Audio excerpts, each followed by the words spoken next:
میں اپنے آپ کو انتہائی مفتخر محسوس کر رہا ہوں کہ آج لطف اللہ خان صاحب کے دولت کدے پہ حاضر ہوں، اور عزت یہ حاصل ہو رہی ہے کہ میں ان عظیم لوگوں کو جن کو محفوظ کیا گیا ہے ان کی صف میں ایک خاکسار بھی شامل ہو رہا ہے۔ بلا شبہ یہ خزانہ جو ہم نے دیکھا، وہ خزانہ جو ہم نے سنا، وہ باتیں جو 50 برس کی قد و کاوش کے بعد ایک مسلسل ایک ایسے شخص کی کا ذخیرہ جس نے زندگی میں جو کچھ کیا وہ فنون کے لیے کیا اور مشن کی طرح ایک زندگی گزاری، موسیقی کی، شاعری کی، ادب کی، تصویروں کی، ایسی خوبصورت صورتیں یہاں دیکھنے میں آئیں کہ میں نے دنیا میں کم دیکھی ہوں گی۔ سچی بات میں آپ سے عرض کروں کہ مجھے ساری زندگی میں نے ادب میں اور فنون میں گزاری، یورپ میں بھی رہا، امریکہ میں بھی بہت طویل عرصے قیام کا موقع ملا، مگر کسی ایک شخص کے پاس اتنا بڑا ذخیرہ تصویروں کا، آوازوں کا، نقوش کا میری نظر سے کبھی نہیں گزرا۔ ہم بہت خوش نصیب ہیں کہ ہمارے ہاں ایک اور صرف ایک شخصیت ایسی ہے کہ جس نے زندگی اس طرح سے گزاری جیسی وہ گزارنا چاہتے تھے، اور وہ لطف اللہ خان صاحب کی شخصیت۔ میں جب دیکھتا ہوں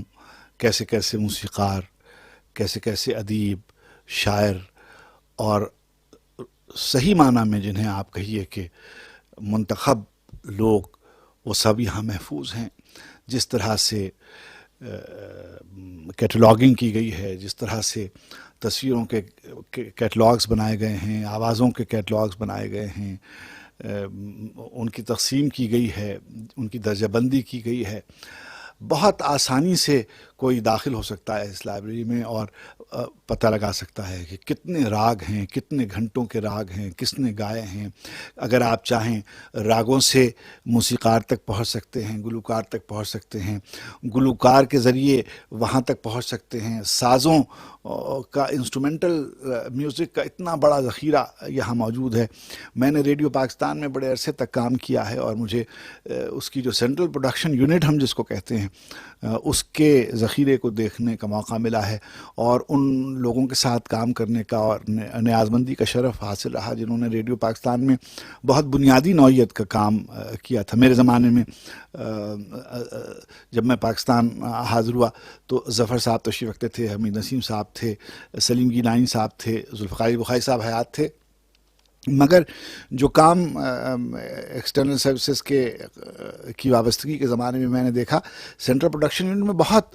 کام تھا، مگر اس کی اس طرح سے ترتیب نہیں تھی جس طریقے سے سائنٹیفک بنیادوں پر یہاں خان صاحب کے ذخیرے میں دیکھنے میں آئی۔ اور جن لوگوں نے ان کی کتابیں پڑھی ہیں، تینوں چاروں کتابیں، ان کی سوانح بھی، اور جو اپنی یادداشتوں کے ذخیرے کے حوالے سے جو کچھ انہوں نے جمع کیا ہے، وہ جانتے ہیں کہ یہ کس نوعیت کا اور کس سطح کا کام ہے۔ اللہ کریم سے ہمہ وقت ان کی صحت کی اور توانائی کی دعا مانگتے رہتے ہیں، اور جب بھی میں نے کسی بھی پاکستانی کے سامنے، چاہے وہ دنیا میں کہیں بھی رہتا ہو، جب بھی ان کا ذکر آتا ہے، انتہائی احترام کے ساتھ، انتہائی تعظیم کے ساتھ، کہ وہ جو کہا جاتا ہے کہ اس طرح کے لوگ صدیوں میں پیدا ہوتے ہیں، یہ کوئی مبالغہ نہیں ہے۔ لفظ ہمارے ہاں حرمت کھوتے جا رہے ہیں، ایسے کم یعنی لوگوں کے لیے بھی، کم قامت لوگوں کے لیے بھی ایسے الفاظ استعمال کیے جاتے ہیں، مگر سچی بات یہ ہے کہ یہ یگانہ روزگار شخصیت ہیں، اور زندگی کا سارا سرمایہ اور سارا اثاثہ اور ساری توانائیاں انہوں نے بغیر کسی صلے اور داد و تحسین کی پرواہ کیے بغیر انہوں نے اس کام میں لگا دی جس کو وہ اپنے لیے عزیز سمجھتے تھے۔ ابھی میں نے دیکھا کہ 1931 سے، اور سمجھیے کہ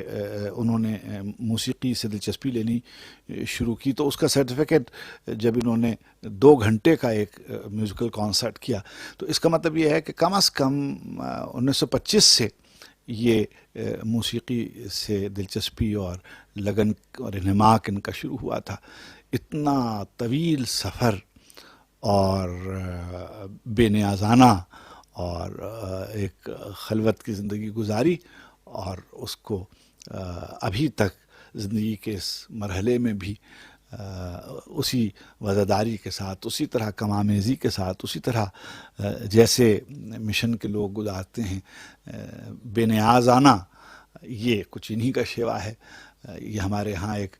رول ماڈل کی حیثیت رکھتے ہیں. ہم نے دیکھے ہیں بہت سے لوگ ایسے ہوں گے ممکن اس ملک میں جو موسیقی کے بارے میں بہت جانتے ہوں، بہت سے لوگ ایسے ہوں گے کہ جو ادب کی اور تاریخ و تحقیق کے بارے میں بہت کچھ جانتے ہوں، بہت سے ایسے لوگ ہوں گے کہ جو فن تصویر کشی کے آداب و مراسم سے بہت زیادہ واقفیت رکھتے ہوں، مگر جو انہماک، جو لگن اور للک لطف اللہ خان صاحب کی ذات گرامی میں نظر آتی ہے، وہ میں سمجھتا ہوں کہ شاید ہی کسی دوسرے شخص میں دیکھنے میں آتی ہو.